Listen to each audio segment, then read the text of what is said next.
बसून बोलतात तर ते तुकोबाराय सांगतात. तुका होनी निराळा, क्षरा अक्षरा वेगळा, पाहे निगम कळा, बोले विठ्ठल प्रसादे.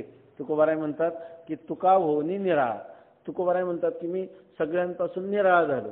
निराळा झालो म्हणजे सर्वांचा साक्षी झालो, आहे की नाही. तुकोबाराय साक्षीत्वेशी वदे काय प्रसादाची वाणी, असं तुकाराम महाराज. मी ह्याचं अजून एक अभंग आहे.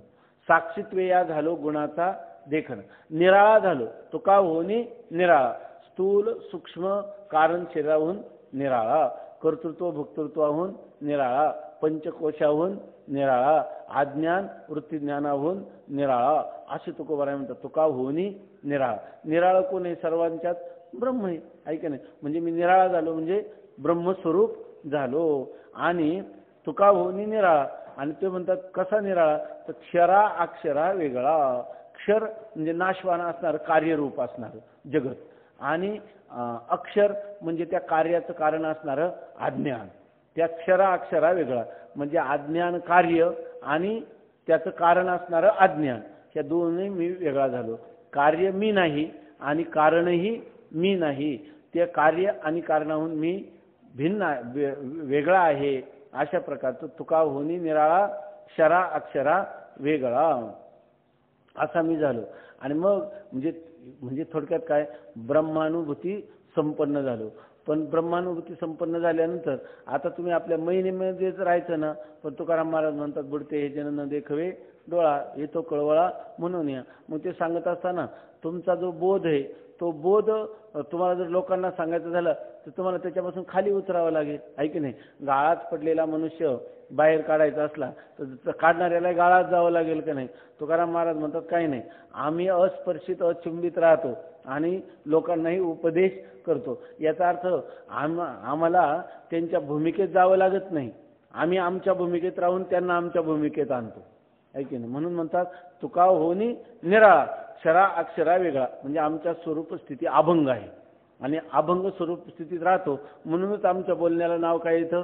अभंग नाव येतं, आहे की नाही. नाहीतर आमच्या बोलण्याला कविता म्हणली असते, आहे की नाही, त्याला कलगीतुरा म्हणले असते.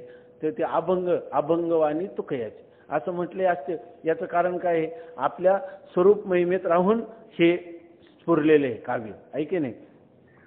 तर तुका होनी निराळा, क्षरा अक्षरा वेगळा. आणि तुकाराम महाराज म्हणतात पाहे निगम कळा. मी काय करतो पुन्हा, हे आमचं जे बोलणं आहे हे अनुभवाचं आहे की नाही. दुसरी गोष्ट निगम कळा, म्हणजे निगम म्हणजे वेद, आणि त्या वेदाची जीवाच्या कल्याणासाठी कसं प्रतिपादन करण्याची कला शैली ती आम्ही पाहतो, पाहतो म्हणजे त्याचं आम्ही काय केलेलं आहे? चिंतन केलेलं आहे, अनुसंधान केलेलं आहे. आणि मग निगमाची कला, त्याचं कौशल्य, त्याची वेदाची शैली, उपनिषदांची शैली आम्ही पाहतो. म्हणजे आम्ही असं नाही बोलत पाहिली पुराणे धांडोळीली दरुशनी, ऐक नाही. म्हणून आम्ही बोलतो सकळ शास्त्रांचा विचार अंती तुलाची निर्धार. सगळ्या शास्त्रांचा आम्ही विचार करून तुम्हाला सांगतो. सगळं काय वेद बोलती, तो अभंग आहे ना, सूर्याची या परी लोकी तुका क्रीडा करी. सूर्याच्या प्रमाणे आम्ही हे सगळं क्रीडा किंवा आमचं लीलामय असं जीवन आहे असं सांगतात. आणि म्हणतात की पाहे निगम कळा, म्हणजे आम्हाला वेदाचं अध्ययन आहे की नाही, वेदाचं चिंतन आहे. आणि जी वेदाची शैली म्हणजे वेदाचा अभिप्राय काय आहे हे आम्ही चांगल्या प्रकारे जाणतो. मग आम्ही केवळ शास्त्री पंडित होऊन तुम्हाला हे सांगतो किंवा अनुभवी म्हणून सांगतो असं नाही. तुकोबाराय म्हणतात बोले विठ्ठल प्रसादे. त्या पांडुरंग परमात्म्याचा माझ्यावर प्रसाद आहे, अनुग्रह आहे, आणि त्या अनुग्रहाच्या द्वारा मी हे बोलत आहे. म्हणजे याच्यामध्ये शास्त्र प्रसाद आहे, ईश्वर प्रसाद आहे, अनुभव आहे. म्हणजे माझ्या अंतःकरणाची माझ्यावर पूर्णपणे कृपा आहे. म्हणजे याच्या ठिकाणी श्रुती आहे, युक्ती आहे, अनुभव आहे, ऐक नाही, प्रामाण्य, वेदाचं प्रामाण्य, अनुभवाचं प्रामाण्य. याला अशा प्रकाराने हे पाहे निगम कळा आणि बोले विठ्ठल प्रसादे. याच्यात मधून तुकाराम महाराज आणखीन एक सांगतात आपल्याला. तुम्हाला वाटेल की ब्रह्मज्ञान खूप अवघड आहे, मग आमचा अधिकार आहे की नाही असं जर वाटत असेल तर ते ब्रह्मज्ञान प्राप्त करण्याचं ईश्वराची आता नाही ना, ईश्वरा अनुग्रह देव. आता तो ईश्वराचा अनुग्रह करण्यासाठी आम्हाला किती कठीण उपासना करावी लागते. तुकोबाराय म्हणतात काही कठीण नाही. आमच्या देवाचंच नाव काय आहे? विठ्ठल. विचा केला ठोबा, काय त्याचे नाव ते विठोबा. किंवा संस्कृतमध्ये त्यांनी लिहिले विदधाती लाती ठाती शून्यान गृह्णाती इति विठ्ठला. म्हणजे जो एकदम ज्याला काहीच येत नाही, ज्याला काहीच कळत नाही, तो दगडासारखा जड बुद्धी ज्याची आहे, त्याचं सुद्धा त्या अज्ञानाचा नाश करतो आणि स्वतः तू माझा आहे असा स्वीकार करून त्याच्यावर प्रसाद किंवा अनुग्रह करणारं हे आमचं दैवत आहे. विठ्ठल हे दैवत भोळे, ऐके नाही. पुढे काय? चाड काळे न धरावी असं आमचं दैवत आहे. आणि त्या दैवताची मी उपासना केली आणि त्याचा प्रसाद, त्याचा अनुग्रह, त्याची प्रसन्नता माझ्यावर प्राप्त झाली. म्हणजे त्या माझ्या इष्ट देवतेच्या प्रसादाने, वेदाच्या प्रसादाने, निगम कला ऐके नाही त्याचा प्रसादाने या ठिकाणी मी हे बोलत आहे. आणि दुसरी गोष्ट काय आहे? तुका झाला पांडुरंग. या ठिकाणी मी साक्षात त्या स्वरूप स्थितीत राहून शिवितो हा रस वाटितो अनिका घ्या रे हो नका रानभरी. काय आहे तुकोबाराय तुमचं म्हणणं? तुम्ही जीवनभर तुमच्यावर एवढा प्रसाद झाला आणि आमच्या कल्याणाचाही मार्ग तुम्हाला सापडला, तो मार्ग काय आहे सांगा. तुकोबाराय म्हणतात की आता सगळा अभंग नाही कमी सांगितला, आता पुन्हा एकदा वाचून दाखवतो. म्हणतात यज्ञभूतांच्या पाळण भेद कार्य कारण पावावया उपासना ब्रह्मस्थानी प्रस्थान. एक परी पडिले भागी फळ बीजाचे अंगी धन्य तोची जगी आदी अंत सांभाळी. आवश्यक तो शेवट येर अवघी खटपट चालो जाणे वाट आयसा विरळा एखादा. तुका होऊनी निराळा क्षरा अक्षरा वेगळा पाहे निगम कळा बोले विठ्ठल प्रसादे. एक परी पडिले भागी फळ बीजाचे अंगी धन्य तोची जगी आदी अंत सांभाळी. साधारणपणाने शब्दाला अनुसरून आपण चिंतन करण्याचा प्रयत्न केला. याचा अर्थ एका चरणाचं दुसरा अवतरण करताना त्याचा फार विचार केला गेला असं त्याचा अर्थ नाही, पण साधारणपणाने शास्त्रार्थाला जुळेल असं हे चिंतन वाटतं. पुंडली कवरदा हरी विठ्ठल श्री ज्ञानदेव तुकाराम ज्ञानेश्वर महाराज की जय. काही सांगायचं काही येत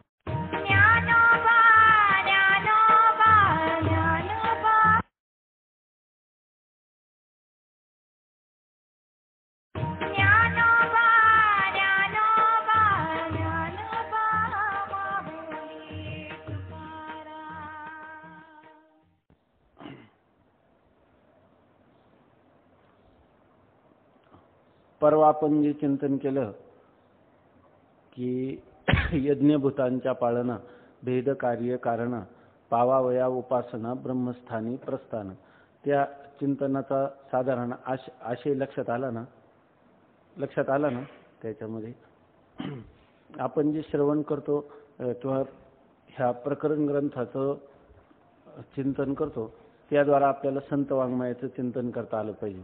म्हणजे हे आहे शास्त्रार्थ करणारे ग्रंथ आणि त्याला अनुकूल अशाच प्रकारचा आपण अर्थ लावायला शिकलं पाहिजे. आणि ते कधी होईल? जर आपण जेव्हा वाचतो त्यावेळेला त्या प्रत्येक पदाचा अर्थ, नंतर त्या चरणाचा अन्वय करून केलेला अर्थ आणि नंतर शास्त्रार्थ आणि मग आपला अनुभव, हे सगळ्या गोष्टी जुळवून पाहायच्या आणि मग त्याचे अर्थ करायचे. म्हणजे आपण कीर्तनामध्ये प्रवचनामध्ये चुकीचं बोलत नाही. नाहीतर लोक काय म्हणतात, हे लोक शास्त्र अभ्यास करतात आणि अर्थ तर आपल्याला योग्य याच्यातून निष्पन्न झाला नाही. त्याच्यासाठी नेहमी संत वाङ्मयाकडे पाहताना हे जे ग्रंथ आहेत आपण इतर अध्ययन केलेले याची थोडी तुलना करण्याची आपल्याला सवय असली पाहिजे. आता या ग्रंथाचा अधिकारी म्हणजे मध्यम अधिकारी, त्याचं नाव अदृष्टी असेल. तत्वदृष्टीला चौथ्या प्रकरणामध्ये बोध झाला. आता हे जे 5वा तरंग सुरू होतो त्या 5व्या तरंगामध्ये जी शंका करतो शिष्य ती शंका सांगतात. द्वैताच्या प्रामाण्याविषयी शंका. आपण जरी वेदांताचं श्रवण केलं म्हणजे अद्वैताचं श्रवण केलं तरी मनुष्याला हे द्वैत मिथ्या आहे असं लवकर वाटतच नाही किंवा त्याला ही गोष्ट त्याच्या बुद्धीला पटतच नाही की संपूर्ण धडधडीत हे सगळं जगत दिसत असताना हे स्वप्नाप्रमाणे मिथ्या आहे किंवा आत्मस्वरूपाच्या ठिकाणी याचा त्रैकालिक अत्यंत अभावच आहे, ते असत आहे, तुच्छ आहे असं वारंवार वेदांताचं जरी श्रवण केलं तरी ही गोष्ट चांगल्या लोकांच्या बुद्धीवर आरूढ होत नाही. आणि ही गोष्ट त्याला वेदांत श्रवण करत असताना प्रक्रियेने सर्व जगत मिथ्या हे कळतं, आहे की नाही. परंतु अधिष्ठान ज्ञानानंतर बाद होतो, तो पदार्थ मिथ्या असतो, हे सगळं कळतं. पण हे कसं अनुमानाच्या बळावर, युक्तीच्या बळावर, किंवा जोपर्यंत संतांच्या संगतीत आहे तोपर्यंत हे जगत मिथ्या आहे असं वाटतं. आणि पुन्हा त्या जगताकडं आपण जेव्हा स्वतंत्र रीतीनं पाहायला लागतो त्यावेळेला परत आपली बुद्धी जी आहे तर कुठंतरी उडी मारते टुनकन, आणि असं वाटतं की हे जगत पार इतकं मिथ्या, इतकं स्वप्नासारखं, असं कसं, हे वेगळं आहे स्वप्नापेक्षा, हे काहीतरी याच्यामध्ये याला वेगळी सत्य आहे, याला बहुतेक हे सत्यच आहे किंवा आहे की नाही असं तरी वाटतं. हे सत्य की ते सत्य, द्वैत मत प्रमाण की अद्वैत मत प्रमाण असं वाटत राहतं. आणि असं जी गोष्ट घडते आपल्याला तर हे आपलं जणू काही हा प्रतिनिधित्व करतो हा शिष्य, आणि त्याची शंका तो मानतो की द्वैत मत प्रमाण की अद्वैत मत प्रमाण.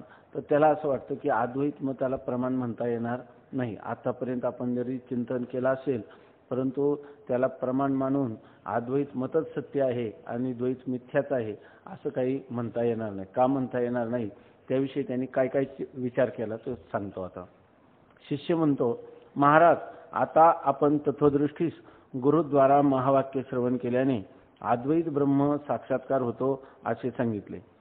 आतापर्यंत तुम्ही सांगितलं का गुरूंच्या द्वारा तत्वमसी महावाक्य एकदा उच्चारण झालं, त्याचा श्रोत्याच्या किंवा शिष्याच्या श्रोत्राशी संबंध झाला की त्यापासून उत्पन्न होणारं ज्ञान कोणतं, अद्वैत ब्रह्माचं प्रत्यक्ष ज्ञान होतं, त्याला साक्षात्कार होतो असं आपण सांगितलं.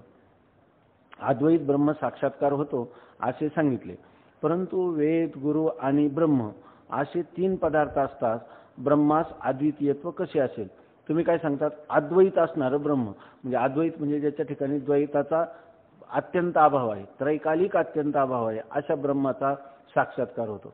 आता अद्वैत म्हणजे दुसरा कोणताच पदार्थ नाही आणि त्याचा साक्षात्कार श्रीगुरूंच्या द्वारा ज्यांनी तत्वमसी महावाक्य श्रवण केलं त्याला होतो, अद्वैत ब्रह्माचा साक्षात्कार होतो. त्याच्यावर तो म्हणतो आता, परंतु वेद, गुरु आणि ब्रह्म असे तीन पदार्थ असतात, ब्रह्मास अद्वितीयत्व कसे येईल.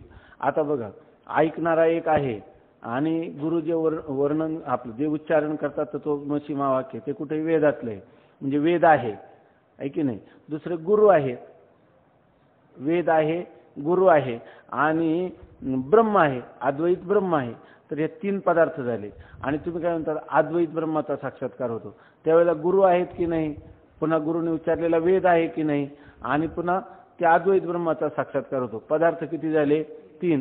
तेव्हा हे बोलणं ऐकायला कसं वाटतं, अद्वैत ब्रह्माचा साक्षात्कार होतो, गुरु आहेतच आणि वेदही आहेत, मग अद्वैत कुठं राहिलं. अद्वैत ब्रह्माचा साक्षात्कार होतो ह्या म्हणण्यात काही अर्थ नाही. कारण वेद, गुरु आणि ब्रह्म असे तीन पदार्थ असताना अद्वैत ब्रह्माचा साक्षात्कार होतो हे म्हणणंच बरोबर वाटत नाही, असं सांग उचित वाटत नाही. त्याचं कारण असं आहे का तीन पदार्थ असताना ब्रह्माला अद्वितीयत्व कसं. पदार्थ समजा अद्वितीय पदार्थ म्हणजे दुसरा पदार्थ सिद्ध झाला नाही पाहिजे. आणि तुम्ही म्हणता की अद्वैत ब्रह्माचा साक्षात्कार होतो, अद्वैत म्हणजे अद्वितीय, अद्वितीय म्हणजे द्वितीय पदार्थाचा अभाव आहे की नाही.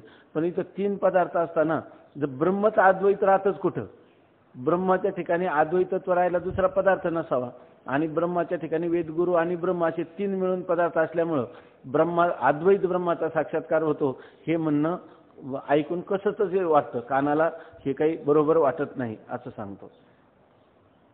इतर अविद्या कार्य पदार्थ जसे मिथ्या आहेत त्याप्रमाणे गुरु वेद मिथ्या मानले तर ब्रह्मास अद्वितीयत्व येईल. पण मिथ्या गुरु वेदापासून होणारे मिथ्या ब्रह्मज्ञान संसार कसा निवृत्त करील. आता गुरुजी तुम्ही असं म्हणाल की ब्रह्माला अद्वितीय यायला काहीच हरकत नाही. कारण काय आहे, ब्रह्माची सत्ता आणि वेद गुरूंची सत्ता वेगळी मानू. आम्ही काय म्हणतो ब्रह्म सत्यम जगन मिथ्या. ब्रह्म सत्य आहे म्हणजे ब्रह्मच पारमार्थिक तत्व आहे, त्रिकालाबाधित कोण आहे, फक्त ब्रह्मच आहे. आणि त्याच्या तदातिरिक्त असणारं सर्वच मिथ्या आहे. मग गुरु आणि वेद हे सुद्धा कशात आले, त्या मिथ्यामध्येच आले. त्यामुळे जर मिथ्या समान सत्तेत साधक बाधक व्यवहार होतो, गुरु आणि वेद हे काय आहे, मिथ्या आहे असं तुम्ही म्हणाल. त्यांचा समावेश देखील जगताच्याच अंतर्गत होतो, जगताच्या ते सुद्धा जगदंतपाती आहेत म्हणून ते मिथ्या आहेत. मग आता ब्रह्मा मिथ्या पदार्थ जो आहे तर सत्य पदार्थाला काही लाभ हानी करत नाही, त्याच्यामध्ये द्वितीयत्व निर्माण करू शकत नाही, द्वैत उत्पन्न करू शकत नाही, कारण त्याची सत्ता वेगळी. मृगजळ जे आहे, मृगजळाचा किती पूर आला तरी भूमी ओली होत नाही, कारण का त्यांची सत्ता भिन्न आहे. जमिनीची किंवा पृथ्वीची सत्ता कोणती आहे? व्यावहारिक आहे, आणि मृगजळाची सत्ता प्रातिभाषिक आहे. त्यामुळे समान सत्तेत साधक बाधक व्यवहार होतो. त्यामुळे कदाचित आपण असं उत्तर द्याल, ब्रह्माचं अद्वितीयत्व शाबूत ठेवण्यासाठी किंवा सिद्ध करण्यासाठी तुम्ही म्हणाल की गुरु आणि वेद जरी असले तरी ते मिथ्या आहेत. मिथ्या म्हटलं की मग काय होईल? ब्रह्माचं अद्वैतत्व त्या ठिकाणी अबाधित राहील, अशासाठी तुम्ही कदाचित म्हणाल. परंतु हे तुम्हाला म्हणता येणार नाही. कारण का? गुरु आणि ब्रह्म हे जर मिथ्या म्हटलं, वेद सुद्धा आपलं गुरु आणि वेद हे जर मिथ्या म्हटलं, तर मिथ्या वेद आणि मिथ्या गुरु यांच्यापासूनच ब्रह्मज्ञान होतं ना. अद्वैत ब्रह्माचा साक्षात्कार कोणामुळे होतो? वेद आणि गुरु, त्यांना तुम्ही मिथ्या म्हटले. मग मिथ्या गुरु आणि मिथ्या वेद यांच्यापासून होणारं जे ब्रह्मज्ञान ते सत्य होईल का? ते मिथ्या असेल, ते मिथ्या होईल. मग मिथ्या जर मिथ्या वेदगुरूपासून होणारं मिथ्या ब्रह्मज्ञान हे सत्य असणाऱ्या संसार दुःखाची कशी निवृत्ती करणं ही त्याची शंका आहे. आता आपल्याला अनेक दिवस संस्कार झाल्यामुळे आपल्याला त्याच्याविषयी काही शंका नाही, पण त्यांनी शंका मात्र उपस्थित केली. संसार दुःखाची निवृत्ती करण्यासाठी वेदगुरूची आवश्यकता आहे, पण ते वेदगुरू मिथ्या, त्यांच्यापासून झालेलं ब्रह्मज्ञान मिथ्या, आणि मिथ्या ब्रह्मज्ञानापासून ह्या संसार दुःखाची निवृत्ती होणं शक्य नाही. म्हणून म्हणतो की मिथ्या गुरु वेदापासून होणारे मिथ्या ब्रह्मज्ञान संसार कसा निवृत्त करील? अर्थात कसा निवृत्त करील म्हणजे करणं शक्यच नाही, असं तो म्हणतो. सत्य रज्जू ज्ञानानेच मिथ्या सर्पाची निवृत्ती होते, हे अनुभव सिद्ध आहे. बरं, व्यवहारामध्ये असं कधी झालं? आता तुम्ही म्हणाल की सर्पाची निवृत्ती होते, मिथ्या सर्पाची निवृत्ती होते, पण मिथ्या सर्पाची निवृत्ती कधी होते? सत्य रज्जूचं ज्ञान झालं तर मिथ्या सर्पाची निवृत्ती होते. का? तो रज्जू खोटा आहे, तो रज्जू सत्य आहे. सत्य रज्जूचं ज्ञान झालं की मग मिथ्या सर्पाची निवृत्ती होती, हे आपल्याला मान्य आहे. बरे, गुरुवेदास मिथ्या मानून त्यापासून संसार निवृत्त होतो असे म्हणावे तर मिथ्या मृगजलाने तृष्णेचीही निवृत्ती झाली पाहिजे. आता तुम्ही काय म्हणाल? काय हरकत नाही, गुरुवेद जरी मिथ्या असले तर मिथ्या असून देखील ते संसाराची काय करतात? निवृत्ती करतात. गुरुवेद मिथ्या आहेत, पण मिथ्या अशा गुरु आणि वेदापासूनही इथं मिथ्या म्हणण्यापेक्षा संसार दुःखाची निवृत्ती होण्याला काही हरकत नाही. काय हे? शिष्याने संसाराविषयी काय समजले? सत्यत्व समजले, आणि तो म्हणतो गुरूंनी सांगितल्याप्रमाणे वेद आणि गुरु हे जर मिथ्या असतील तर ह्या मिथ्या वेदगुरूपासून होणारं ज्ञान कोणतं असेल? ब्रह्मज्ञान, तेही मिथ्याच असेल, त्याच्यापासून संसाराची निवृत्ती होणार नाही. बरोबर, मिथ्या असूनही होते असं जर म्हणावं तर पुन्हा आपण अनुभवाचा विचार केला पाहिजे, नुसती प्रतिज्ञा करून भागणार नाही. तर मग काय व्हायला पाहिजे? संसारामध्ये किंवा आपल्या व्यवहारामध्ये जे मृगजळ दिसतं ते मृगजळ मिथ्या आहे की नाही? मग त्या मिथ्या मृगजळाने जमीन ओली व्हायला पाहिजे की नाही? तसंच एखाद्या मनुष्याला तहान लागली तर तहान खरी आहे की नाही? आणि मृगजळ कसं आहे? मिथ्या आहे. परंतु तुम्ही तर म्हणता इथं मिथ्या वेदगुरूपासून संसार दुःखाची निवृत्ती होते. तसंच मग इथं जर असेल तर मिथ्या पदार्थापासून सत्य पदार्थाची निवृत्ती होते असं म्हणावं तर आम्हाला तहान लागली ही सत्य आहे आणि मृगजळ काय आहे? मिथ्या. मग त्या मृगजलापासून आपल्याला लागलेल्या तहानेची निवृत्ती व्हायला पाहिजे. होते का? होत नाही.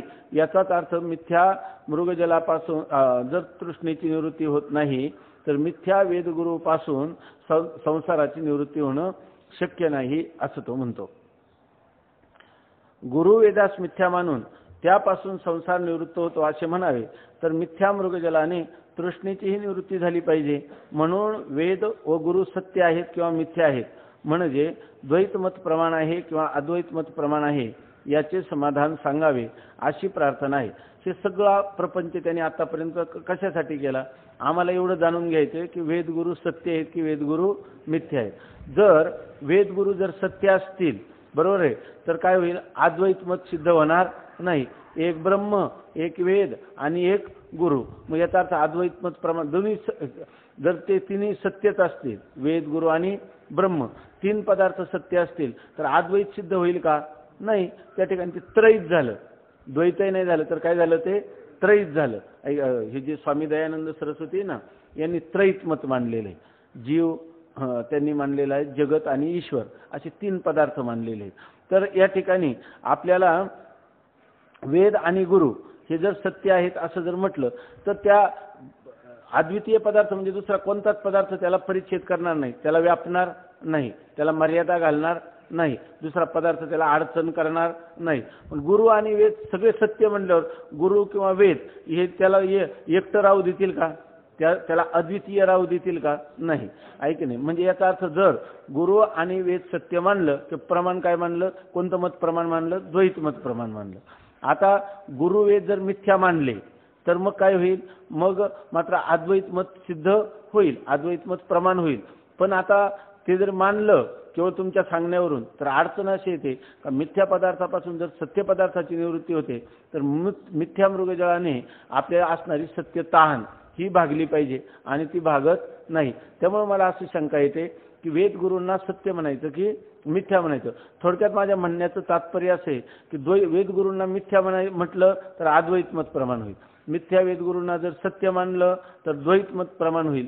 तेव्हा द्वैत मत खरं आहे की अद्वैत मत खरं आहे किंवा प्रामाणिक आहे याविषयी मला शंका उत्पन्न झाली असा तो शिष्य म्हणतो. ठीक आहे ना.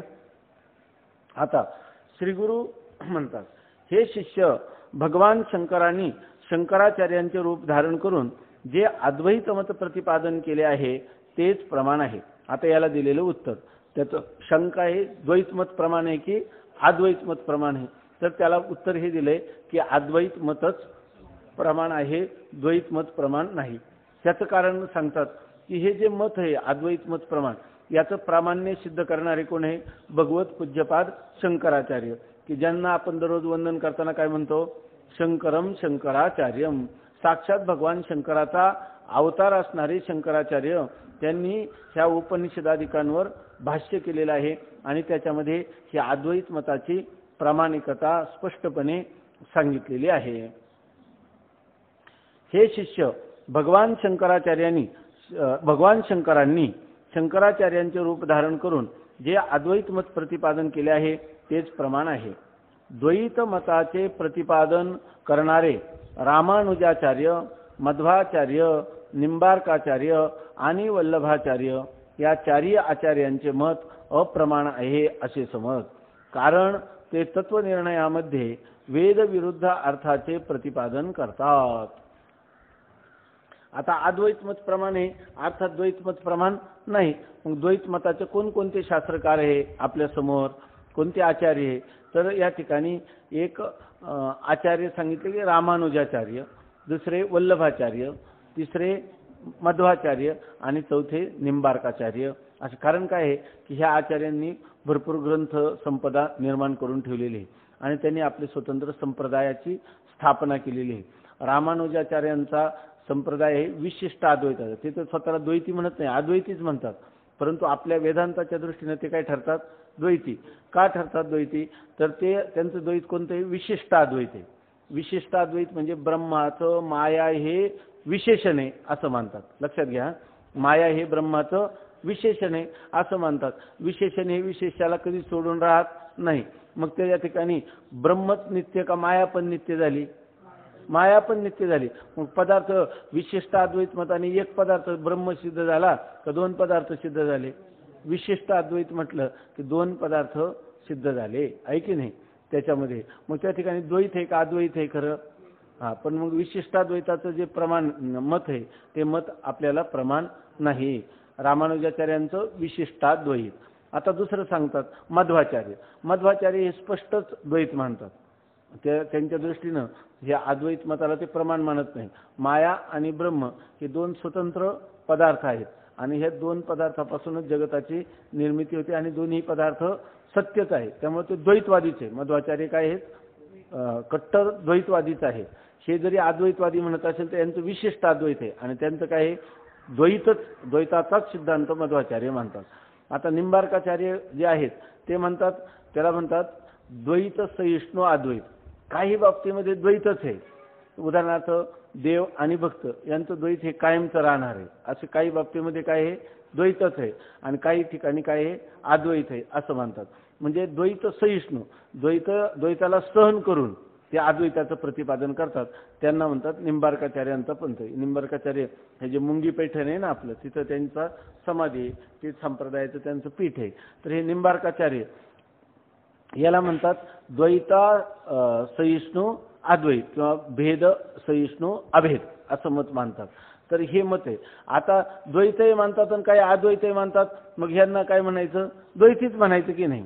आता दुसरे जे आहे वल्लभाचार्य, वल्लभाचार्य मात्र माया मानत नाही, माया मानत नाही. ते म्हणतात ब्रह्माचा कोणत्याही प्रकाराने ब्रह्मामध्ये विकार न होता ब्रह्माचाच परिणाम हे जगत झालेले आहे, म्हणजे त्याला मायेची आवश्यकता नाही. मग आता आपल्याला म्हणजे कोणते शुद्ध ब्रह्म त्यांच्या याला म्हणतात, जसं रामानुजाचार्यांचा कोणता विशिष्ट अद्वैत आहे, मध्वाचार्यांचं द्वैत आहे, पूर्ण द्वैत आहे, आणि ह्यांचं कोणतं भेद सहित अभेदमान, भेद सहिष्णू अद्वैत किंवा द्वैत सहिष्णू अद्वैत, ते निंबार्काचार्यांचं आहे. आणि वल्लभाचार्य जे आहेत त्यांच्या संप्रदायाला म्हणतात शुद्ध अद्वैत संप्रदाय. ते शुद्ध अद्वैत म्हणजे का म्हणतात की केवळ ब्रह्म, माया नाहीच आहे, आणि त्या ब्रह्माचाच परिणाम हे जगत होतं. म्हणजे जे काही सोनं आहे, सोन्याचा अलंकार करतो, सोन्याला काही उणं येतं का, नाही, अलंकार येतो की नाही तुमच्या समोर. त्याचप्रमाणे हे जगत आहे हे ब्रह्माचा काय आहे परिणाम. पण ब्रह्माचा परिणाम झाला म्हणजे तुम्ही काय म्हणाल की ब्रह्माचा परिणाम झाला म्हणजे विकार झाल्याशिवाय आहे का. दुधाचा परिणाम दही होतं, तेव्हा त्याच्यामध्ये विकार झाल्याशिवाय की नाही, त्याच्यामध्ये तुम्ही काहीतरी मुरवण वगैरे घालूनच त्या ठिकाणी करता की नाही दही, म्हणजे याचा अर्थ त्याच्यामध्ये विकार आहे. ते म्हणतात की ब्रह्मामध्ये विकार तर होत नाही आणि ब्रह्माचा परिणाम म्हणजे हे जगत आहे. जगत मानलं की तुम्हाला एक द्वैत झालंच की नाही, ब्रह्म आणि ब्रह्माचा परिणाम, माया नका मानू तरी जगत मानलंच की नाही, आणि ब्रह्माचा परिणाम म्हणून मानलेले आहे की नाही. म्हणजे याचा अर्थ दोन पदार्थ झाले. म्हणजे ही सगळी मतं जी आहेत, जरी नावं शुद्धाद्वैत दिलं, नावं विशिष्टाद्वैत दिलं, बरोबर ना, तरी सुद्धा ही सगळी मतं जी आहेत ही सगळी मतं द्वैतात्मक अशा स्वरूपाची आहेत. म्हणून म्हणतात की ही सर्व मतं द्वैतीच आहेत. वेदांत सोडून बाकी कोणत्याही मताने खऱ्या अर्थाने अद्वैताचा यथार्थ अशा प्रकारचा अनुभव घेऊ शकत नाही. कारण का, वेदांत मत का घेऊ शकतो तर बाकी सर्वांना ते मिथ्या म्हणतात, आणि हे काय मानतात, पदार्थांना सत्य मानतात. सत्य मानून अद्वैताची कधी, जगत सत्य मानून अद्वैताची सिद्धी कधीही होऊ शकत नाही. तुम्हाला जगत हे मिथ्याच मानलं पाहिजे. आता वर सांगितलेले हे जे चार आचार्य आहे हे जगताला सत्य म्हणायला तयार नाही. म्हणून म्हणतात की या चारही आचार्यांचे मत अप्रमाण आहे असे समज. कारण का, तर ते तत्वनिर्णयामध्ये वेद विरुद्ध अर्थाचे प्रतिपादन करतात. तत्वाचा निर्णय करायचा झाला, वास्तव निर्णय करायचा झाला की ते काय करतात, वेदाच्या विरुद्ध करतात. याचाच वेदाच्या विरुद्ध काय, वेदाचा निर्णय काय आहे, वेदाचा निर्णय का ब्रह्मच एकमेव द्वितीय सत्य असून तदितर सर्वच काय आहे मिथ्या. मग तदितर म्हणजे माया किंवा माया कार्य असणारं जगत हे सर्वच मिथ्या आहे. त्याच्यामध्ये वेद आणि गुरु हे सुद्धा मिथ्याच आहे असं त्यांनी मानलेले. आणि हे मानतात का, आता हे चार पक्ष वर सांगितलेले हे मानत नसल्यामुळं ते मत अप्रामाणिक आहेत. का, ती तत्वनिर्णय जेव्हा करायचा झाला त्यावेळेला वेदाच्या विरुद्ध जातात. कदाचित कधी सांगितलं असेल, आता पुन्हा सांगतो.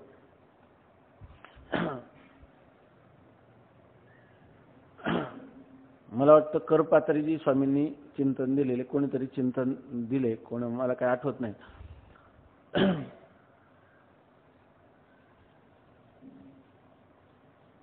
आता गीता ग्रंथ आहे, ब्रह्मसूत्र ग्रंथ आहे आणि उपनिषद, याला प्रस्तांत्रही म्हणतात, आहे की नाही. गीता, उपनिषद आणि ब्रह्मसूत्र यांना प्रस्तांत्रही म्हणतात. आता सध्या आपल्याकडे जे संस्कृत वाङ्मय उपलब्ध आहे त्याच्यामध्ये जर आपण बघायला लागलं, अनेक जणांनी त्याच्यावर भाष्य लिहिलेले, गीतेवर अनेक जणांची भाष्य आहेत. उपनिषदावर फारशी भाष्य जवळजवळ नाही, शंकराचार्यांचंच एक भाष्य उपलब्ध आहे. बाकीच्यांनी कोणी एका उपनिषदावर वगैरे केलेले, थोडंसं विशेष नाही. नंतर ब्रह्मसूत्रावर सर्वांची भाष्य उपलब्ध आहे. रामानुजाचार्यांच्या भाष्याला श्रीभाष्य म्हणतात. निंबार्काचार्यांच्या भाष्याचं नाव माझ्या लक्षात नाही आता.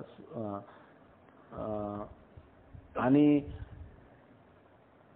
वल्लभाचार्यांच्या भाष्याला अणुभाष्य असं म्हणतात, अणुभाष्य असं त्याला म्हणतात. तर ही सर्वांची भाष्य, मध्वाचार्यांचं मध्व भाष्य ब्रह्मसूत्रावर आहे, त्यांनी गीतेवर पण लिहिलेलं आहे. परंतु उपनिषदावर एकाही आचार्याचं भाष्य उपलब्ध नाही.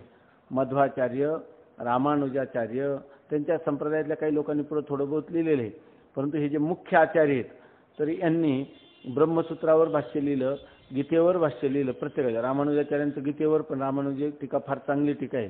जर आपल्याला भक्ती सिद्धांताचं ज्ञानेश्वरीचं चिंतन करायचं असेल तर रामानुजाचार्यांची गीतेवरची टीका आपण अवश्य वाचली पाहिजे. आपल्याकडे आहे, कोणाला बघायची असली तर बघा. तर ह्या रामानुजाचार्यांनी मात्र उपनिषदांवर भाष्य लिहिलं नाही.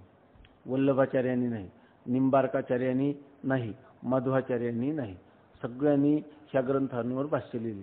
वास्तविक आता जर ह्या ग्रंथांवर त्यांनी भाष्य लिहिली तर उपनिषदावर लिहायला पाहिजे की नाही? उपनिषदावर लिहिली नाही. तर त्याचं कारण त्यांनी सांगितलं की उपनिषद म्हणजे वेद. वेद हा अपौरुषेय आहे आणि त्यांनी आपल्या बुद्धीच्या जोरावर आपल्या मताचा पुरस्कार करण्यासाठी आग्रही बुद्धीनं एककल्ली एकांगी अशा आपल्या मताचा प्रचार प्रसार करण्यासाठी ह्या ग्रंथांचा आश्रय घेतला आणि तर्काच्या द्वारा आपलंच मत गीतेमध्ये सांगितलं किंवा ब्रह्मसूत्रामध्ये सांगितलं. विशिष्ट अद्वैताची सिद्धी होते किंवा शुद्ध अद्वैताची सिद्धी होते असं त्या आचार्यांनी प्रतिपादन केलं, गीतेमध्ये देखील आणि ब्रह्मसूत्रामध्ये देखील. पण मग उपनिषदाचं करायला पाहिजे होतं ना. उपनिषदांवर मात्र त्यांनी भाष्य केलं नाही, टीका लिहिली नाही. याचं काय कारण आहे? याविषयी करपात्रीजी स्वामी म्हणतात की ते आचार्य जे होते सर्वच आचार्य तत्व साक्षात्कारी होते. सर्वांनाच परमात्म्याचा साक्षात्कार होता, कारण ते अवतारी कुटीतले महापुरुष होते. ते जगामध्ये भक्ती सिद्धांताचा प्रचार करण्यासाठी अवतार घेतलेला होता. त्याच काळामध्ये बरेचसे लोक वेदांताच्या नावाखाली, जगन मिथ्यात्वाच्या नावाखाली मिथ्या आहे म्हणून त्या ठिकाणी विषयासक्त झालेले होते, किंवा लक्षात आलं ना, किंवा विधी निषेधाची काही चाड नव्हती, किंवा भगवंताची भक्ती त्यांच्या ठिकाणी नव्हती. वृक्ष अशा प्रकारचं ज्ञान जे आहे, ज्ञान म्हणजे तत्वज्ञान, शब्दज्ञान किंवा केवळ बोलण्याचा विषय हा वेदांत केलेला होता, अनुभवाचा विषय केलेला नव्हता. आता अशा वेळेला ते जे लोक आहे ते भक्ती किंवा कर्म सिद्धांतापासून दूर गेले आणि तत्वज्ञानाचं फलही प्राप्त झालं नाही आणि तत्वज्ञान न होता जणू काही आपण तत्वज्ञानी आहोत असं म्हणणाऱ्यांचा भरणा फार झालेला होता. मग त्या काळात ह्या ईश्वरानेच अवतार घेऊन त्या ठिकाणी शंकराचार्यांच्या विरुद्ध की मत कोणी स्थापन केली. अरे ज्ञानानेच मोक्ष असं काय म्हणतात? भक्तीने देखील मोक्ष आहे. इतकंच नाही तर ज्ञानापेक्षा भक्तीच श्रेष्ठ आहे.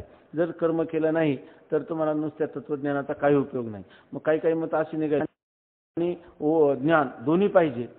कोणी सांगितलं की कर्म आणि उपासना दोन्ही पाहिजेत, कोणी सांगितलं उपासना आणि ज्ञान दोन्ही पाहिजे, कोणी सांगितलं की एकाच्या जीवनात कर्म, उपासना आणि ज्ञान तिन्ही पाहिजे. असे जर आपण शास्त्र किंवा चिंतन पाहिलं तर हे सगळे विचार आपल्याला समोर दिसून येतात. किंवा एकाचं मत तर केवळ ज्ञान, एकाचं मत काही तर केवळ कर्मानेच मोक्ष होतो, कोणी म्हणतात केवळ उपासनेनेच होतो, कोणी म्हणतात दोन्ही मिळून होतो. आहे की नाही? त्याला म्हणतात समसमुच्चय. दोन्ही मिळून होतं त्याला काय म्हणतात? समसमुच्चय. एकाचं मत काय आहे की कर्म नंतर उपासना आणि नंतर ज्ञान असा क्रम आहे. कर्माने अंतःकरण शुद्ध होतं, उपासनेने अंतःकरणाची शुद्धी होते आणि नंतर ज्ञानाने मोक्ष होतो, असे सांगणारे ग्रंथ आहेत. तेव्हा अनेक ग्रंथ पाहिल्यानंतर आपली बुद्धी जी आहे ती गोंधळात पडून जाते याच्याविषयी. तर आता आपलं चिंतन याच्यासाठी चाललं होतं, असं सर्व आपल्या समोर दिसतं. आणि त्यावेळेला मुमुक्षूला पंचायत होते की नेमकं काय, मला मोक्ष तर सगळ्यांना पाहिजे, पण मोक्षाचं निश्चित साधन कोणतं की ज्या साधनाचं अनुष्ठान मी केलं असताना मला निश्चित माझं फल मोक्ष प्राप्ती मला होईल, अशा प्रकारची मुमुक्षूला नेहमी जिज्ञासा राहते किंवा तळमळ राहते. त्या दृष्टीनं ते सांगतात हे सगळे आचार्य जे होते तत्व साक्षात्कारी होते, पण तरी सुद्धा सगळ्या लोकांना तत्व साक्षात्कार झाला होता का? नाही. मग अशा लोकांना बुद्धिभेद होऊ नये म्हणून त्यांच्या अधिकारानुरूप त्या कर्माचं किंवा उपासनेचा सिद्धांतावर भर देऊन आणि तोच सिद्धांत खरा आहे असं सांगून न बुद्धिभेदम जनयेत अज्ञानाम कर्मसंगिनाम, त्यांचा बुद्धिभेद होऊ नये याच्यासाठी ह्या आचार्यांनी अशा प्रकारचं प्रतिपादन केले. मग जर त्यांचा हाच भाग होता तर वेदावरही त्यांनी लिहायचं होतं, पण वेदावर मात्र त्यांनी लिहिलं नाही, उपनिषदांवर भाष्य केलं नाही. त्याचं कारण ते सांगतात की उपनिषदांवर भाष्य न करण्याचं कारण जर काय असेल तर ते कारण असे की उपनिषद म्हणजे वेद, वेद हा आहे अपौरुषेय आहे की नाही. तो कोणी केला का? ईश्वराने तरी केलेला आहे का? ईश्वराच्या ठिकाणी पूर्वीच्या कल्पाप्रमाणे वेदाचं फक्त स्मरण झालं. दाता यथा पूर्वम अकल्पयत आहे की नाही. आणि तर पूर्वीच्या सृष्टीत असणारा वेद जसाच्या तसा ह्या ईश्वराच्या द्वारा अभिव्यक्त झाला, त्याचा आविर्भाव झाला. का तो वेद नष्ट होतो प्रलय कालामध्ये? नष्ट होत नाही, तो बीजरूपाने असतोच. फक्त जेव्हा उत्तर सृष्टी निर्माण होते त्यावेळेला पहिलाच वेद जसाच्या तसा येतो. आणि वेदाचे जे सिद्धांत आहेत ते सगळे सिद्धांत अकाट्य आहे, त्यांचं कोणी खंडन करू शकत नाही. ते श्रुती जी आहे ती युक्तीला आणि अनुभवाला जुळणारीच अशा स्वरूपाची आहे. म्हणून आपण त्या ठिकाणी युक्ती आणि अनुभव जर श्रुतीच्या विरुद्ध जात असेल तर आपण कशात आहे? भ्रमात आहे की नाही. आणि श्रुतीला अनुसरून जर आपली युक्ती आणि अनुभव असेल तर तो श्रुती अनुकूल असल्यामुळे तो अनुभव सुद्धा प्रामाणिक आहे, तो अप्रामाणिक नाही. बरोबर ना. मग अशा वेळेला त्यांनी का हे उपनिषद भाष्य लिहिलं नाही? तर ते सांगतात की त्यांच्या दृष्टीनं ही भगवंताची असणारी जी वेदवाणी आहे ती भगवंताची म्हणण्यापेक्षा अपौरुषेय असणारी, कोणत्याही पुरुषाने केलेली नाही. त्या पुरुषाने केलेली असेल तर त्याच्या ठिकाणी भ्रम असू शकतो, प्रमाद असू शकतो, कर्णापाठव किंवा विप्रलिप्सा हे दोष असू शकतात. पण वेदामध्ये हे तिन्ही दोष नाही. म्हणूनच आपण म्हणतो ना अनंत, अपौरुषेय, अपार असा शब्दराशी, त्याला आपण वेद म्हणतो. मग त्या वेदामध्ये कोणत्याही प्रकारचा दोष नाही. वेद जे जे विधान करतो ते अत्यंत निर्दुष्ट अशा स्वरूपाचं प्रामाणिक असं विधान वेदाचं असतं. आणि त्याच्यामध्ये वेद ज्या अर्थी महावाक्य सांगतात तत्वमसी, तू काय आहे? ब्रह्म आहे. ब्रह्म सत्यम जगन मिथ्या, जगत मिथ्या आहे असं ज्या अर्थी वेद सांगतो तो सिद्धांत सत्यच आहे. तेव्हा जर आपण वेदाचा अर्थ लोकांना असा सांगितला तर लोकांची वेदनिष्ठा जी आहे की नाही ती वेदनिष्ठा भंग केल्यासारखं होईल. आणि खरं तर जगतात कल्याणाचं साधन कोण आहे? वेद आहे. म्हणून त्या लोकांनी ह्या सगळ्या आचार्यांनी वेदावर भाष्य लिहिलं नाही किंवा उपनिषदांवर भाष्य लिहिलं नाही. याचं कारणही ते म्हणतात की ते लिहायला घेतलं तरी त्यांची लेखणी काय थरारली. अपौरुषेय वेदाच्या विरुद्ध मी लिहू शकत नाही. आणि दुसरी गोष्ट अनुभवाच्या विरुद्ध बोलू शकत नाही. कारण का? जो अपौरुषेय वेदांनी सांगितलेली जी विधान आहे तत्वमसी, अहम ब्रह्मास्मी, ती जशीच्या तशी अनुभव कोणाचा आहे? माझा स्वतःचा आहे असा. तेव्हा आपण आपल्या बुद्धीची, आपल्या अनुभवाची प्रतारणा करावी का? नाही. तो अनुभव ज्या वेदांनी सांगितला त्या वेदाच्या विरुद्ध आपण लिहावं का? नाही. म्हणून त्यांनी स्मृती, जरी गीता भगवंतांनी सांगितली असली तरी या ठिकाणी गीतेला भगवंतांनी सांगितलं म्हणून प्रामाण्य नाही, विशेष प्रामाण्य नाही. विशेष प्रामाण्य का? वेदाचे विचार भगवंतांनी सांगितले म्हणून त्याला प्रामाण्य. कारण भगवान स्वतः म्हणतो अर्जुनाला, कदाचित तुला वाटेल की ह्या सम्रांगणामध्ये मी गीता सांगतो परंतु तू माझ्यावर भरोसा ठेवू नको. तर काय आहे ह्या द्वैत आणि अद्वैत मताच्या बाबतीत की जितका तू द्वैत मताचा अंगीकार करशील तितकं तुला दुःख प्राप्त होईल. द्वैताद्वैत दुःखम भवती. आणि जितका तू अद्वैताचं प्रामाण्य स्वीकारशील तितका तुझ्या जीवनामध्ये आनंद उत्तरोत्तर वाढणारा, वृद्धिंगत होणारा तुला मिळेल. म्हणून भगवान गीतेमध्ये म्हणतात, माऊली बघा सांगतात काय, दुजे जवजव घडे तो संसार भय जोडे. जोपर्यंत दुजे नाम द्वैत, द्वैत जोपर्यंत असेल तोपर्यंत संसार भय प्राप्त होणार. पण मग हे कोण सांगतं? भगवान म्हणतात. तुम्ही अर्जुनाला कदाचित वाटेल की भगवान म्हणतात म्हणून स्वीकार करायचा का? वेदाने काय सांगितलं? हे वेद आपुले काय, हे देव आपुलेनी तोंडे बोलती वेद.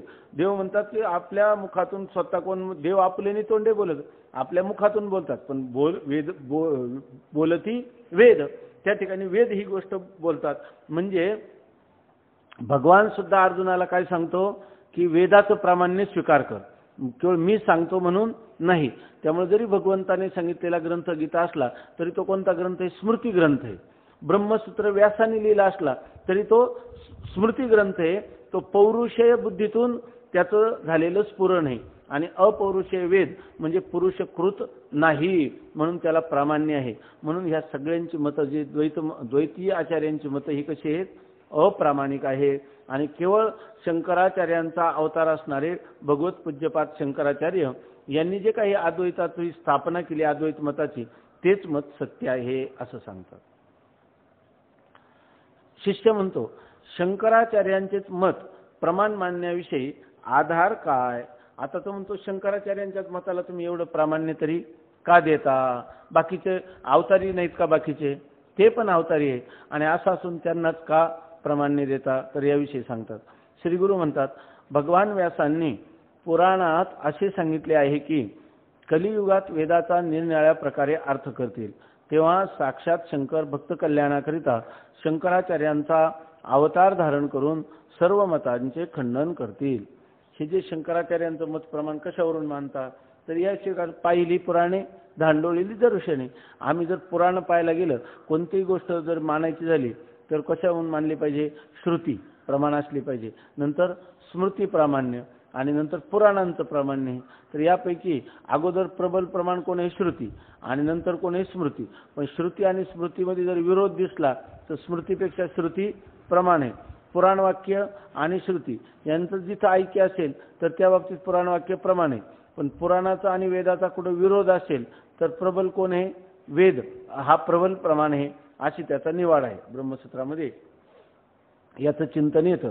तर या ठिकाणी श्री गुरूंना शिष्य विचारतो की शंकराचार्यांच्याच मताला प्रमाण मानायचं, त्यांनी अद्वैताचं मत प्रमाण मानावं असं सांगितलं, म्हणून आम्ही ते मत प्रमाण मानायचं, ह्याला काय प्रमाण आहे की नाही? का बरं असं तुमचा आग्रह? तर असं जर म्हणत असतील तर त्याचं उत्तर सांगतात. आधार आहे का काही? हे मत प्रमाण मानायला आधार काय आहे का? तर ते आधार घेऊनच सांगतात. आधारा वाचूनी काय सांगशील कहाणी. कोणती गोष्ट सांगायची तर त्याला काय पाहिजे? आधार पाहिजे. तेव्हा अद्वैत मत प्रमाण आहे, याला आधार कोणता? तो आधार सांगतात पुराणातला. कोणतं? कुर्म पुराण.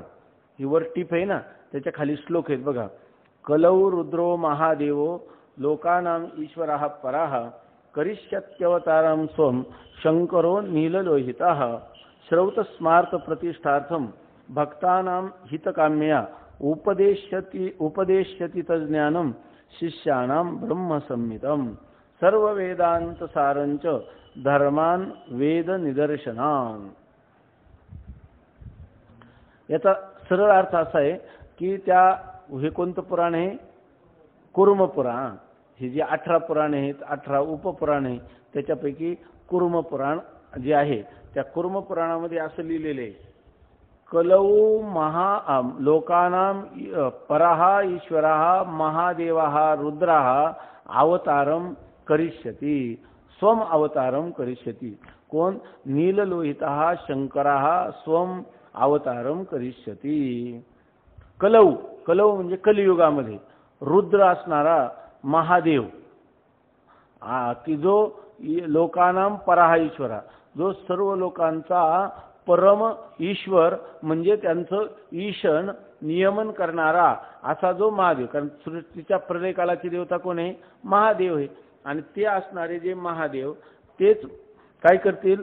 जे शंकरः शम करोति इति शंकरः. शम म्हणजे कल्याण, सुख, मंगल, मंगल करणारे भगवान शंकर, की जे नील लोहित जे नील आणि लोहित म्हणजे तांबड्या रक्त वर्णाचे आहेत, ते नील लोहित शंकरः स्वम अवतारम करिष्यति. स्वतः अवतार धारण करतील. कधी अवतार धारण करतील? कलियुगामध्ये अवतार धारण करतील. आता कोणतं युग चालू आहे? कलियुगच चालू आहे. बरं, कलियुगामध्ये अवतार धारण करून ते काय? इथं नील लोहित आपण परवा नील का? त्यांचा कंठ कसा आहे? निळा आहे, म्हणून त्यांना नील लोहित असं म्हणतात. इथं रक्त श्वेत कृष्ण पीत प्रभा भिन्न चिन्मय अंजन सुदले डोळा अशी तुकोबरायांचा अभंग आहे. तर याच्यामध्ये नंतर लोहित शुक्ल कृष्णाम अशी एक श्रुती पण आहे. तर त्याच्यामध्ये लोहित म्हणजे हा तांबडा रंग जो आहे तर तो कशाचं दाखवतो? तो प्रलयाची देवता जे भगवान शंकर आहे, की ज्या वेळेला तमोगुणाचं आधिक्य आहे ते या ठिकाणी सांगितलं. काही लोक म्हणतात की कृष्ण वर्ण तमोगुणाचा आहे आणि रक्त वर्ण रजोगुणाचा आहे आणि श्वेत वर्ण तमोगुणाचा आहे असं म्हणतात. पण या ठिकाणी नीललोहित म्हणजे ज्या प्रकृतीचा तमोगुणाचं ज्या ठिकाणी आधिक्य आहे त्याच वेळेला सगळ्या सृष्टीचा काय, जसं सुषुप्तीमध्ये कोणता गुण आहे? तमोगुण आहे, म्हणून तो दिवसभरचे आपले सगळे जे व्यवहार आहे सगळे ते व्यवहार त्या ठिकाणी थांबवतो की नाही? बरोबर ना. जागृतीमध्ये आपले सगळे व्यवहार होतात, ज्ञान होतात. ज्ञान हा कोणाचा? सत्वगुणाचा आहे. आहे की नाही. आणि अज्ञान झोपेत आपल्याला काही कळत नाही, ते कोणाचं आहे? तमोगुणाचं. आणि दिवसा जागृत झाल्यावर आपण जेवढ्या क्रिया करतो ह्या कोणाच्या आहेत? रजोगुणाच्या आहेत. तर रजोगुणाचा रंग लाल सांगितला, तमोगुणाचा रंग कृष्ण सांगितला, आणि सत्वगुणाचा रंग जो आहे तो श्वेत सांगितला. रक्त, श्वेत, कृष्ण, आहे की नाही. आणि पीत, प्रभा, भिन्न म्हणजे त्याच्याहून चौथा असणारं शुद्ध सत्व, आहे की नाही, शुद्ध सत्वगुण. आणि त्याच्याहून भिन्न असणारा परमात्मा कसा आहे? तिन्ही गुणांच्या किंवा ह्या चारही गुणांच्या अतीत असणारा परमात्मा, आहे की नाही. रक्त, श्वेत, कृष्ण, पीत, प्रभा, भिन्न आणि असं असणारं चिन्मय अंजन, त्याच्याहून भिन्न राहिलेलं कोणी? ज्ञानरूप परमात्मा. आणि त्या परमात्मा कसा आहे हे आपल्या श्रीगुरूंनी काय केलं? आपल्या डोळ्यामध्ये, शिष्याच्या डोळ्यामध्ये ज्ञानरूपी अंजन घातलं आणि त्या अंजनाने त्याला दाखवून दिलं. काय दाखवून दिलं? जे वास्तव स्वरूप आहे त्याचं गुरूंनी दर्शन करून दिलं. तर असं सांगतात की मग त्याचा कोणता रंग आहे? परमात्म्याचा कोणता रंग आहे? नाही रंग, नाही रूप, नाही वर्ण, छाया, निर्गुण निराकार तुही रघुराया, हे सांगतात. आता त्या शंकराचार्यांनी जो अवतार धारण केला किंवा भगवान शंकरांनी शंकराचार्यांच्या रूपाने जो अवतार धारण केला, त्या अवताराचं काय प्रयोजन आहे ते सांगतात की श्रौत स्मार्थ प्रतिष्ठार्थम भक्तानां हित काम्या उपदेश्यति तज्ज्ञानम शिष्यानां ब्रह्म संमितम. श्रौत स्मार्थ प्रतिष्ठार्थम. श्रौत म्हणजे श्रुतीनं प्रतिपादन केलेलं, स्मार्थ म्हणजे स्मृतीनं प्रतिपादन केलेलं, असं जे अर्थ म्हणजे असे जे विषय, म्हणजे ज्या विषयाचं श्रुतीनं आणि स्मृतीनं वर्णन केले अशा प्रकारचे जे विषय, त्या विषयांचं तरी चिंतन कशासाठी? तर शिष्यानां ब्रह्म संमितम. शिष्यांना तर काय? भक्तानां उपदेश्यते. भक्तांना त्याचं काय करतात? उपदेश करतात. तर शिष्यानां तज ज्ञानम उपदिश्यते. शिष्याला त्या श्रुत आणि स्मार्त असं काय श्रुत स्मार्त प्रतिष्ठातम, श्रुतीनं सांगितलेला किंवा स्मृतीनं सांगितलेला जो ग्रंथ धर्म आहे की नाही, किंवा जे ब्रह्म आहे, तर त्या ब्रह्माचं प्रतिष्ठा म्हणजे त्याला प्रतिष्ठा प्राप्त व्हावी यासाठी प्रतिष्ठार्थम, त्याला एक चिरस्थान प्राप्त व्हावं, स्थिर स्थान, चिरस्थिर स्थान भक्तांच्या हृदयात प्राप्त व्हावं किंवा त्याला चिरस्थानापन्न अशा प्रकारचा तो परमात्मा भक्तांच्या हृदयात व्हावा म्हणून भक्तानां हितकाम्य. आणि त्या भक्तांच्या काय?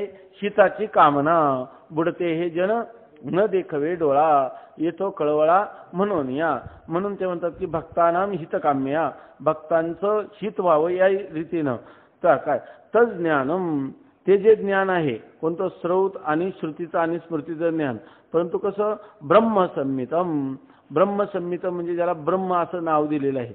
या ठिकाणी ब्रह्म शब्दाचा एक अर्थ जसा सर्वव्यापक चैतन्य आहे, तसा वेदामध्ये कधी कधी ब्रह्म शब्द हा ईश्वर अर्थाने येतो, किंवा ब्रह्म म्हणजे व्यापक चैतन्य अर्थाने येतो, किंवा दुसरं ब्रह्म हा शब्द ब्राह्मण वर्ण या अर्थाने येतो. आणि चौथं ब्रह्म शब्द जो येतो तो कोणत्या अर्थाने येतो?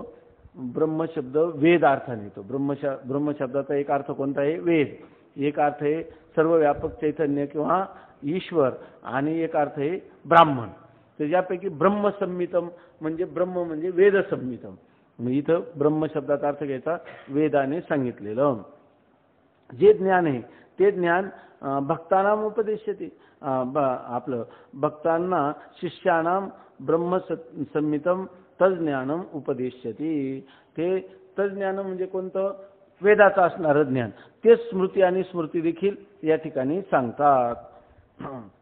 सर्व वेदांत सारंच धर्मान वेद निदर्शनान.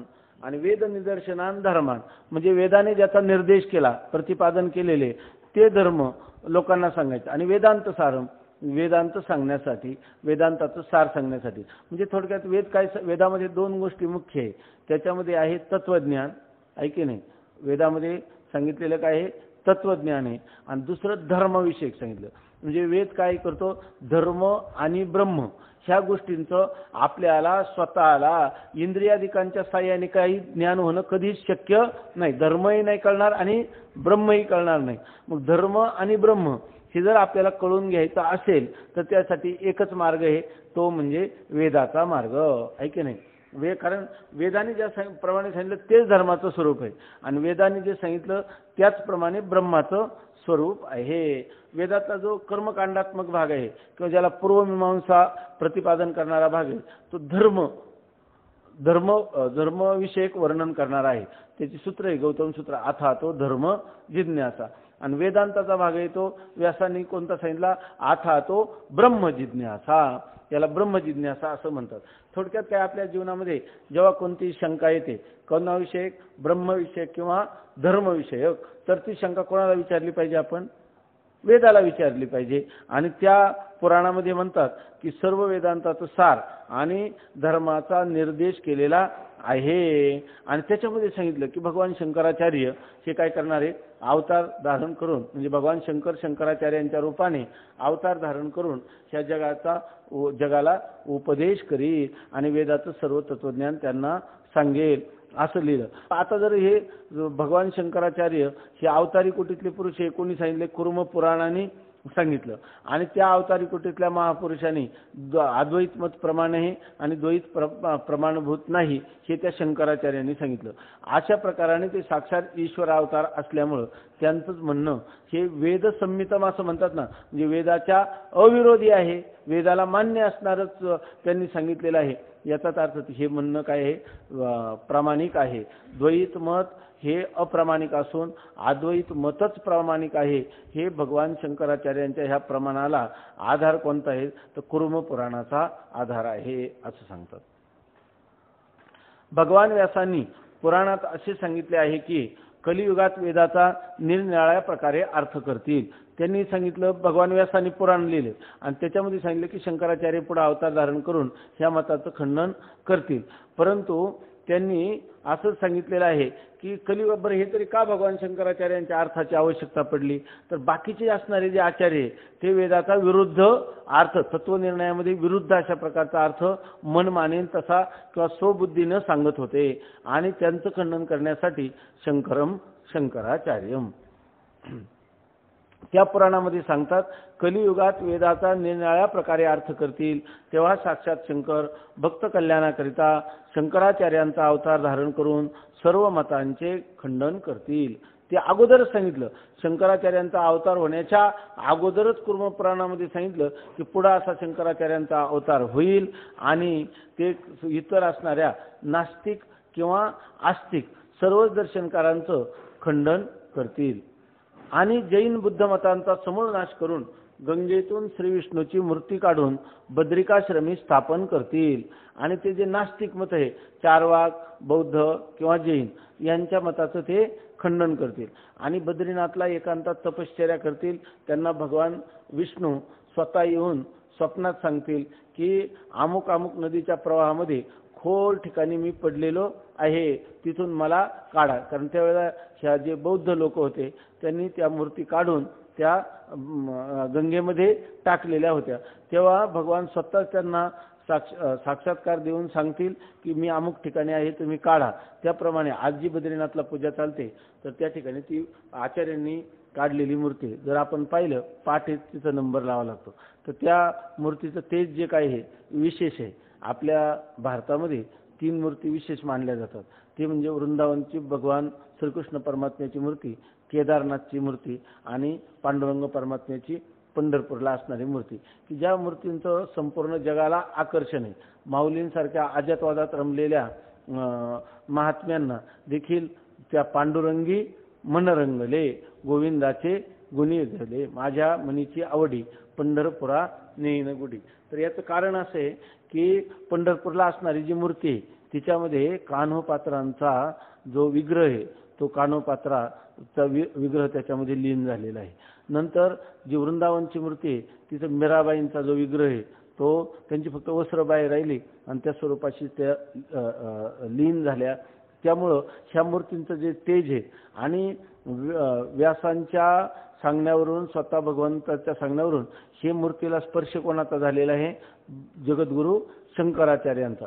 त्यामुळं देवाच्या तेजापेक्षाही संतांचं तेज हे विशेष श्रेष्ठ आहे. आणि त्यामुळे ह्या 3 मूर्तींचं आजही मूर्तीपूजेचा किती विरोध होऊ द्या, एखादा नास्तिक जरी असला ना, पांडुरंगाची मूर्ती पाहिली की तो कमरेवर हात धरून राहणार, निमिषन लगे मनवेदिता एवढी तुझी स्वरूपता, असं सांगतात. तर हे जे शंकराचार्य कुर्मपुराणामध्ये लिहिलं की ते काय करतील? जैन मताचा म्हणजे वेदविरोधी असणाऱ्या, नास्तिक असणाऱ्या बौद्ध मताचा ते पाडाव करतील, त्यांचं खंडन करतील. ही विष्णूंची प्रवाहातली मूर्ती काढतील, तिची बद्रिकाश्रमाच्या ठिकाणी स्थापना करतील. सूर्योदय झाला म्हणजे ज्याप्रमाणे अंधकाराचा नाश होऊन सर्व पदार्थांचे निसंशय ज्ञान होते, त्याप्रमाणे वेदार्थाचे ज्ञान शंकराचार्यांच्या व्याख्यानाने होईल. सूर्योदय झाला का अंधकारांचा सगळा नाश. त्याप्रमाणे एकदा शंकराचार्यांनी व्याख्यान केलं वेदाचं, तर इतर सगळ्या मतांचं खंडन होईल. त्याविरुद्ध जे वेदाचा अर्थ करतील ते धूर्त आहेत असे समजावे. आणि जे लोक वेदाचा विरुद्ध अर्थ करतील तर त्यांना काय म्हणायचं? धूर्त असं म्हणायचं. धूर्त म्हणजे ठग, लबाड, फसवणारे असं समजायचं. याप्रमाणे पुराण वचन असून वशिष्ठांनी आपल्या वासिष्ठ ग्रंथात अद्वैत मताप्रमाणे दृष्टी सृष्टीवाद अनेक युक्तींनी प्रतिपादन केला आहे. हे झालं पुराण वचन. आता तिसरं जे आहे तर ते तिसरं आहे योग वासिष्ठ नावाचा ग्रंथ, की तो ग्रंथ वाल्मिकींनी लिहिला असं सांगतात. आणि त्या ग्रंथामध्ये वारंवार दृष्टी सृष्टीवाद सांगितलेला आहे. आता आपलं चिंतन गेलं ना, दृष्टी म्हणजे ज्ञान आणि सृष्टी म्हणजे जगत, ज्ञान किंवा पदार्थ. ज्ञानाबरोबरच पदार्थ उत्पन्न होतो, ज्ञान नष्ट झालं की पदार्थही नष्ट होतो, असं सांगणारा जो सिद्धांत आहे त्याच्यामध्ये वारंवार त्या दृष्टी सृष्टीवादाची त्यांनी वेगवेगळ्या प्रकाराने सिद्धी केलेली आहे. अद्वैत मताप्रमाणे दृष्टी सृष्टीवाद अनेक युक्तींनी प्रतिपादन केला आहे. तसेच युक्तीनेही द्वैतमत विरुद्ध आहे, हे खंडन खाद्यादी ग्रंथात सिद्ध केले आहे. जर खंडन खाद्य नावाचा हर्षल मिश्राचा ग्रंथ आहे, तो ग्रंथ पाहिला तर त्याच्यामध्ये त्यांचं एकच द्वैत मताचं खंडन करायचं. त्या ग्रंथामध्ये अद्वैत मताचं मंडन नाही, फक्त द्वैत मताचं खंडन आहे. त्याच्यावरून आणि ते मान्यच करावं लागतं. याचाच अर्थ द्वैत मताचं प्रतिपादन करणारी शास्त्र ही कशी आहेत? अप्रामाणिक आहेत. शिवाय भेदवाद श्रुती विरुद्ध आहे. आणि बरं, हा भेद समजा जीव ईश्वर किंवा जगत असं याच्यातला भेद हा सत्य आहे असं जर कोणी मानत असेल तर ते कोणी मानलं पाहिजे? श्रुतीनं. परंतु भेदवाद हा श्रुती प्रमाणाच्या विरुद्ध आहे. आपलं काय ठरलेलं आहे? जे श्रुती हे सर्वात प्रबल प्रमाण आहे. त्यामुळं भेदवाद जरी कोणी सिद्ध केला युक्तीनं तरी तो मान्य करायचा का? नाही.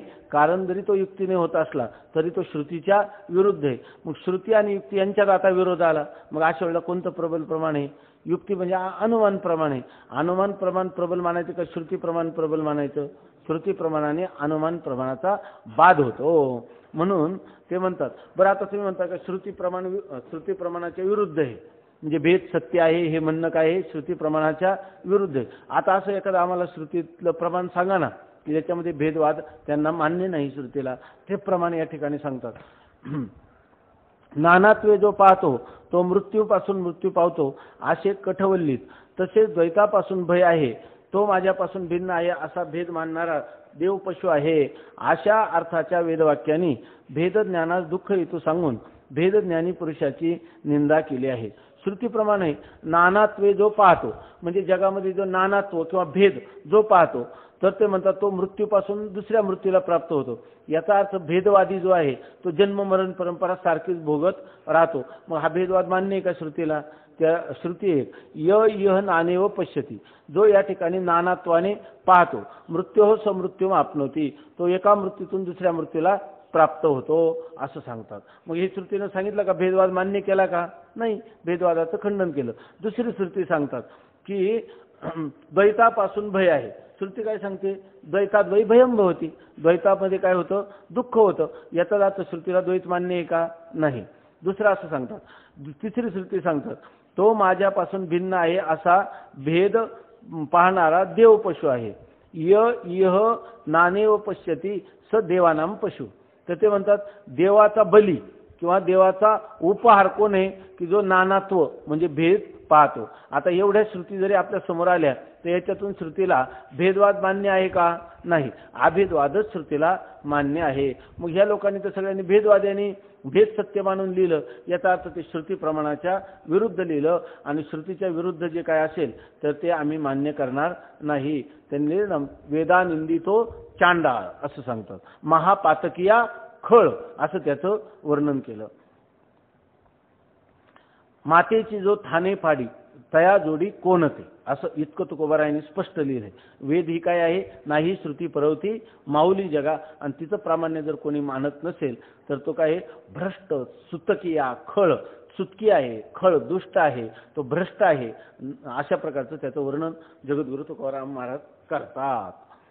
तो माझ्यापासून भिन्न आहे असा भेद पाहणारा देव पशु आहे अशा अर्थाच्या भेदवाक्याने भेदज्ञानास दुःख हेतू सांगून, जेवढं भेदज्ञान झालं का भेदज्ञान हे कशाला कारण होणार? दुःखाला. सुषुप्तीत दुःख का नाही? तर भेदज्ञान नाही म्हणून. आणि जागृतीत दुःख काय आहे? भेदज्ञान आहे. हा आपला काय आहे? अनुभव आहे. आणि वेदाने सुद्धा तेच सांगितलेले जुळतं की नाही?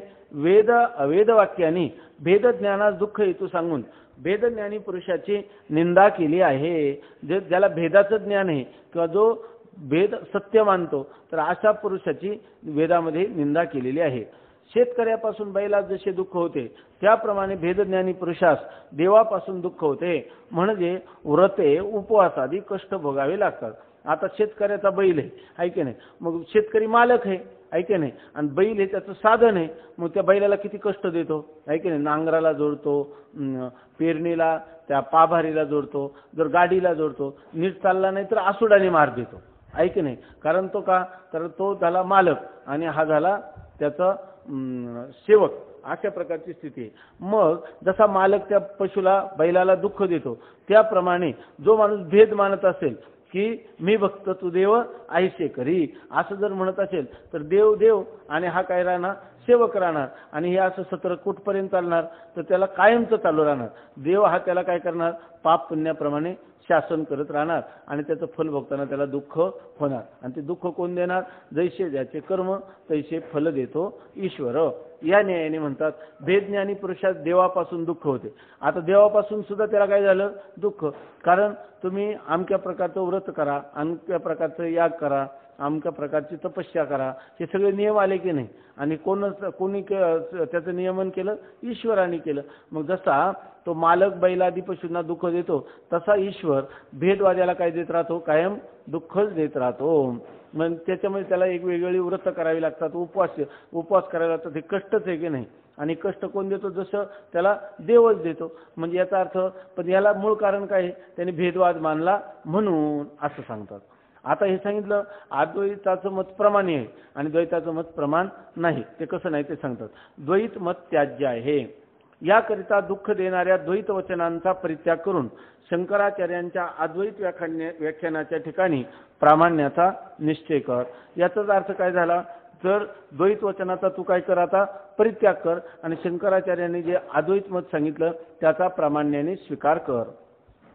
अद्वैत निश्चय करूनही द्वैत प्रतिपादक वाक्यांचे जरी नुसते स्मरण झाले तरी त्यापासून तुला दुःख होईल.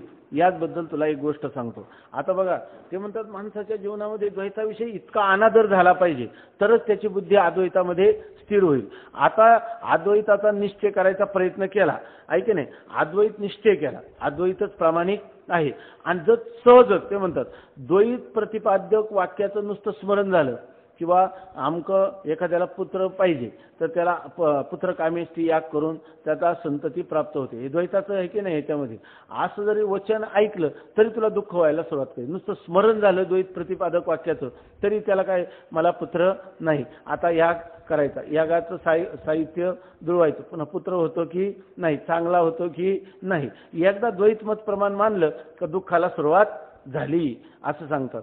की द्वैत प्रतिपादक वाक्याचं जरी नुसतं स्मरण झालं तरी सुद्धा त्या मनुष्याला दुःख झाल्याशिवाय राहणार नाही. जसं कीर्तनामध्ये सांगतात ना, स्वप्नामध्येच एका मनुष्याला लग्न झाल्याचं पडलं तर तो ओट्यावरून लग्न झाल्याचं स्वप्न पडलं तर त्या मुलांना जागा पुरत नाही म्हणून तो काय पडला, त्या ओट्यावरून खाली पडला. नुसतं स्वप्नात त्याला कल्पना झाली तर.